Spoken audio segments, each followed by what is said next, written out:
Hello, আসসালামু আলাইকুম। তো আপনারা অনেকেই জানতে পেরেছেন এবং অবগত আছেন যে বাংলাদেশে কিন্তু নতুন একটি দল রাজনৈতিকভাবে আত্মপ্রকাশ করলো। সেটা হচ্ছে বৈষম্যবিরোধী ছাত্র আন্দোলন এবং জাতীয় নাগরিক কমিটির সমন্বয়ে গঠিত জাতীয় নাগরিক পার্টি।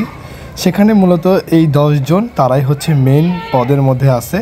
তো দেখেন, প্রথমে আহ্বায়ক আছে নাহিদ ইসলাম, তারপর যুগ্ম আহ্বায়ক আছে সামান্তা শারমিন, তারপর আবার যুগ্ম আহ্বায়কে আছে আরিফুল ইসলাম আদিব। এনারা দুজনই আপনার সিনিয়র যুগ্ম আহ্বায়ক। তারপর মুখ্য সংগঠক উত্তরে আছে সার্জিস, আর দক্ষিণাঞ্চলে আছে হাসনাত আবদুল্লাহ।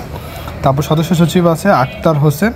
তারপর জ্যেষ্ঠ যুগ্ম সদস্য সচিবে আছে তাসনিম জারাত, যাকে অনেকেই ডাক্তার হিসেবে চিনেন।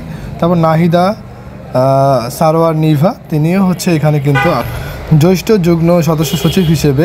তারপর দেখেন, এখানে কিন্তু আছে নাসির উদ্দিন পাটোয়ারি, যাকে নিয়ে অনেক সমালোচনা হচ্ছে, কারণ উনি আগে ছাত্রলীগ। কিন্তু এই নাসির উদ্দিন পাটোয়ারি, যাকে মুখ্য সমন্বয়ক হিসেবে প্রকাশ করা হয়েছে, তিনি কিন্তু ছাত্রলীগ থেকে পদত্যাগ করেছিলেন জুলাই আন্দোলনের সময়, যেটা হয়তো অনেকেই জানেন না, আবার অনেকেই জেনে থাকবেন। তো তারপর দেখতে পাচ্ছেন যে কি বলে আব্দুল হান্নান মাসিউদ, তিনি যুগ্ম সমন্বয়ক। তো এই ছিল আজকে আমাদের যেই জাতীয় নাগরিক পার্টির আত্মপ্রকাশ। সেখানে কিন্তু নাহিদ, তারপর যারা যারা আছে সার্জিস, হাসনা, তারা কিন্তু মূল একাদশের মধ্যে বলতে গেলে মূল 10 জনের মধ্যে তারাই কিন্তু আছে এখানে। এবং আক্তার হোসেন, তাকেও তো আপনারা অনেকেই জানেন, এবং সামান্তা যারা ছিল।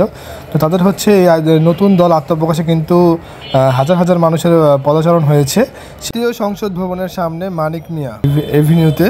তো এই দেখেন মানুষের জনসমাগম, কত মানুষের যে খুশির উল্লাস ছিল এখানে, যে নতুন দল ছাত্র জনতার মাধ্যমে এই দল গঠিত হয়েছে। আশা করি এই দল বাংলাদেশকে আরও সামনে নিয়ে যাবে এবং দুর্নীতিমুক্ত এবং বাংলাদেশকে ঘুষমুক্ত দেশ হিসেবে গড়ে তুলবে। এবং সবাই এই নতুন দল হিসেবে আত্মপ্রকাশের দিকটি কীভাবে দেখছেন সেটা অবশ্যই কমেন্টে জানিয়ে দেবেন। আল্লাহ হাফেজ।